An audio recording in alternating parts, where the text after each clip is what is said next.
नमस्ते बच्चों, मैं रवि वर्मा अपने YouTube चैनल में आपका स्वागत करता हूं। पिछली कक्षा में हमने अध्ययन किया संदिग्ध अंक, सार्थक अंक और सार्थक अंक को व्यक्त करने के नियम और संख्याओं का निकटन। आज हम अध्ययन करेंगे भौतिक राशियों की विमाएं। तो किसी भौतिक राशि के व्युत्पन्न मात्रक को किसी भौतिक राशि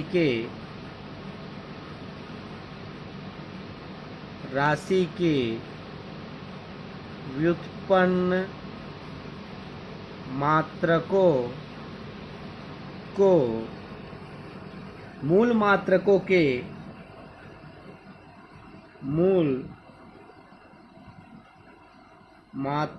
के जिन घातों द्वारा व्यक्त किया जाता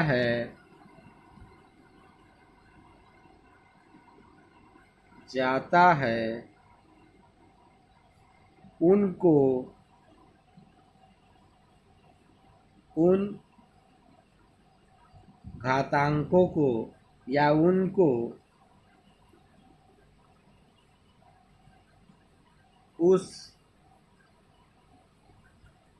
राशि की विमाएं कहते हैं। किसी भौतिक राशि के व्युत्पन्न मात्रकों को मूल मात्रकों के जिन घातों द्वारा व्यक्त किया जाता है उन घातांकों को या उन राशियों के घातों को उस राशि की विमाएं कहते हैं। उदाहरण के लिए चाल बराबर होता है दूरी बटा समय। चाल बराबर होता है दूरी बटा समय, तो दूरी का मात्रक होता है लंबाई और समय का मात्रक होता है सेकंड। तो दोनों के घात में कुछ नहीं है, इसका मतलब एक है, तो हम इसको दर्शा सकते हैं लंबाई का घात 1 गुणे सेकंड का घात ऋण 1। इस प्रकार से चाल को लंबाई की विमा में घात 1 के द्वारा और सेकंड को घात ऋण 1 के द्वारा व्यक्त किया जाता है। अर्थात चाल को लंबाई के मात्रक पर घातांक 1 तथा समय के मात्रक पर घातांक ऋण 1 लगाकर व्यक्त करते हैं। उसी प्रकार से यदि क्षेत्रफल बराबर होता है लंबाई गुणित चौड़ाई, और लंबाई गुणित चौड़ाई को हम किस में मापते हैं? लंबाई में ही मापते हैं, तो इसको हम घात 2 लगा देंगे। इस प्रकार क्षेत्रफल को लंबाई के मात्रक में घात 2 के रूप में व्यक्त करते हैं। तो इसे कहा जाता है भौतिक राशि की विमाएं। किसी भौतिक राशि को व्युत्पन्न मात्रकों के जिन घातों द्वारा व्यक्त किया जाता है उन घातांकों को उस राशि की विमाएं कहते हैं। यहाँ लंबाई की विमा 1, समय की विमा ऋण 1 है तथा इसमें क्षेत्रफल में लंबाई की विमा कितनी है? 2 है। अगला है हमारा विमीय सूत्र। विमीय सूत्र किसे कहेंगे? यदि किसी भौतिक राशि के व्युत्पन्न मात्रक और मूल मात्रक में जो रिलेशन बनता है या जो संबंध बताता है उस व्यंजक को कहते हैं विमीय सूत्र। तो किसी भौतिक राशि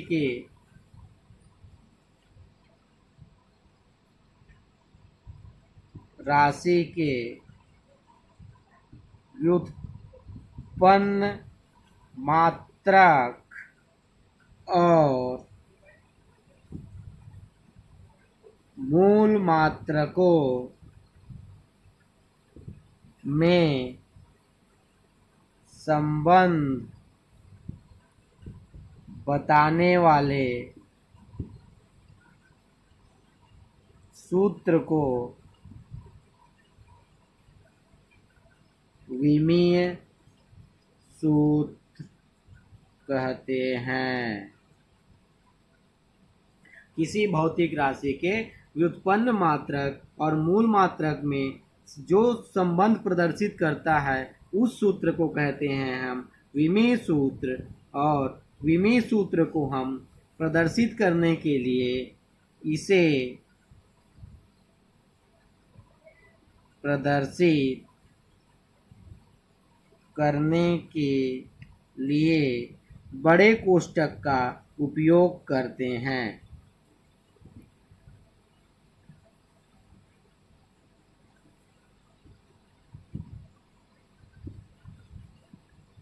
तो विमीय सूत्र को किससे प्रदर्शित करते हैं? अगर विमीय सूत्र को लिखा जाता है तो इन कोष्ठकों के बीच लिखा जाता है। और विमीय सूत्र को लंबाई में, द्रव्यमान में, समय, ताप, ज्योति तीव्रता एवं पदार्थ के मात्रा के विमीय सूत्र के रूप में हम लिखते हैं एल। विमीय सूत्र लिखने के लिए हम लिखते हैं एल एम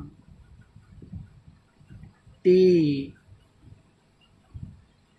के सी डी और ए। अर्थात लंबाई के लिए एल का यूज किया जाता है, द्रव्यमान के लिए एम, समय के लिए टी, ताप के लिए के, ज्योति तीव्रता के लिए सी डी और विद्युत धारा के लिए ए तथा पदार्थ की मात्रा के लिए एम ओ एल। इन विमीय सूत्रों का उपयोग किया जाता है। अब यदि यांत्रिकी में किसको व्यक्त करते हैं? यांत्रिकी में विमीय सूत्र व्यक्त करने के लिए एम, एल और टी का उपयोग किया जाता है। यांत्रिकी में विमीय सूत्र को व्यक्त करने के लिए एम, एल और टी का उपयोग किया जाता है। ऊष्मागतिकी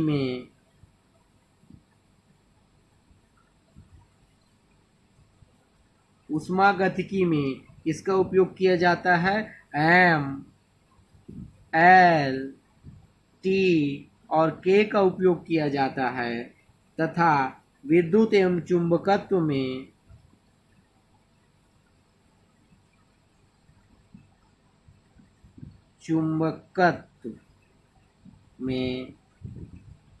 एम, एल, टी और ए का उपयोग किया जाता है। तथा तरंग प्रकाशिकी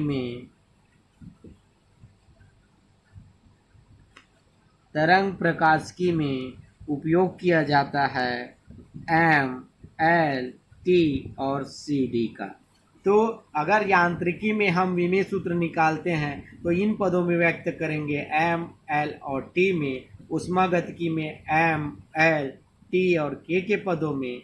विद्युत और चुंबकत्व में एम, एल, टी और ए के पदों में। और तरंग प्रकाश की है तो एम, एल, टी और सी डी के पदों में व्यक्त करेंगे। और पहला, यदि विमीय सूत्र को हम किस प्रकार से व्यक्त करते हैं ये देखते हैं। यदि किसी भौतिक राशि के विमीय सूत्र को हम क्या लिखते हैं? m का घात a, l का घात b और t का घात c लिखते हैं। तो यहाँ a, b, c क्या है? द्रव्यमान में, लंबाई में और समय में क्या है? विमाएँ हैं। इसका ए बी सी द्रव्यमान का, लंबाई का और समय की विमाएँ हैं। और जो मात्रक भौतिक राशि में शामिल नहीं होता उनके घात को शून्य लिखते हैं। जो मात्रक भौतिक राशि में शामिल नहीं किया जाता उनके घात को शून्य लिखते हैं। जैसे m शामिल नहीं है तो इसको लिखेंगे m, l का a और t का b। तो इस प्रकार से विमीय सूत्र को प्रदर्शित करते हैं। आइए इसका उदाहरण देखते हैं विमीय सूत्र कैसे निकालते हैं। उदाहरण के लिए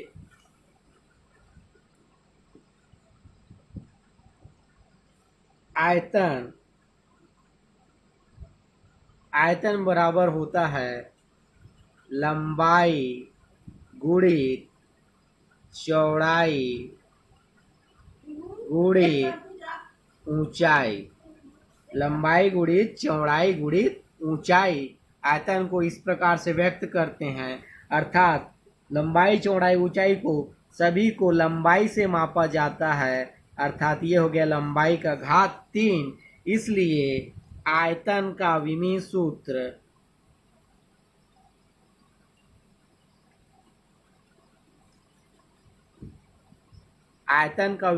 हो जाएगा। चूंकि m की विमा नहीं है इसलिए m का 0, l की विमा कितनी है 3 और t की विमा नहीं है इसलिए 0, अर्थात m0 l 3t 0। दूसरा देखते हैं वेग। वेग बराबर होता है दूरी बटा समय।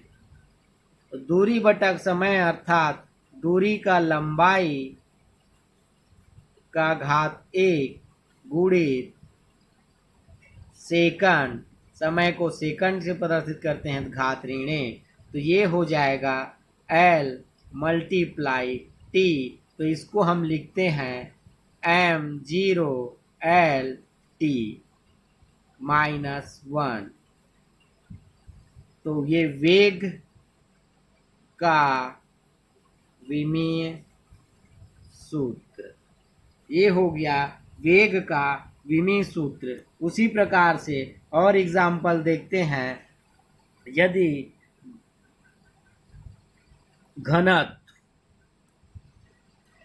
घनत्व बराबर होता है द्रव्यमान बटे आयतन, तो द्रव्यमान को हम दर्शाते हैं m से, और आयतन का विमीय सूत्र निकाला हमने L3, तो इसको हम लिख सकते हैं घनत्व का या फिर m गुणित L का घात ऋण 3 घनत्व का विमीय सूत्र।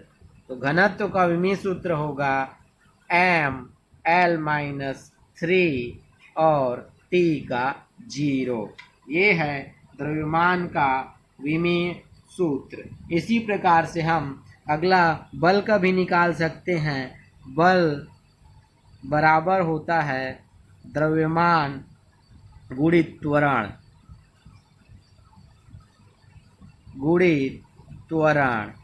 तो द्रव्यमान को दर्शाते हैं हम m से, गुणित त्वरण का होता है LT -2।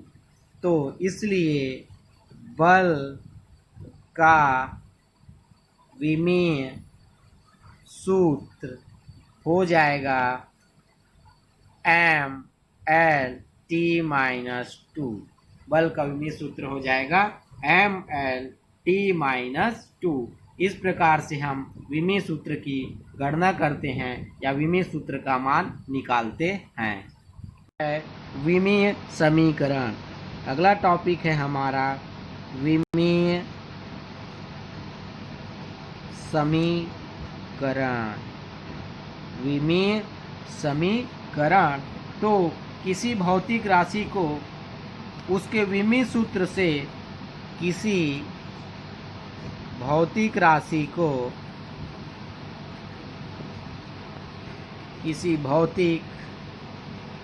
राशि को उसके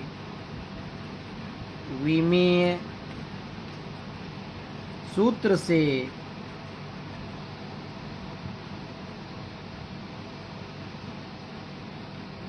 संबंधित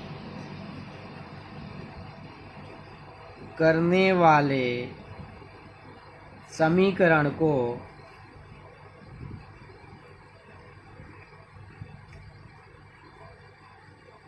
उस भौतिक राशि का विमीय समीकरण कहते हैं। किसी भौतिक राशि को उसका जो विमीय सूत्र से संबंधित करता है उसको उस भौतिक राशि का विमीय समीकरण कहते हैं। उदाहरण के लिए चाल का विमीय समीकरण, चाल का विमीय समीकरण होता है, चाल को v से प्रदर्शित करते हैं तो m 0 l t-1। उसी प्रकार से अगर त्वरण को लें तो त्वरण का विमीय समीकरण, त्वरण को हम a से प्रदर्शित करते हैं तो इसका विमीय समीकरण होता है m0 l t-2। इसी प्रकार से आगे समीकरण हम निकाल सकते हैं विमीय सूत्र की सहायता से। धन्यवाद।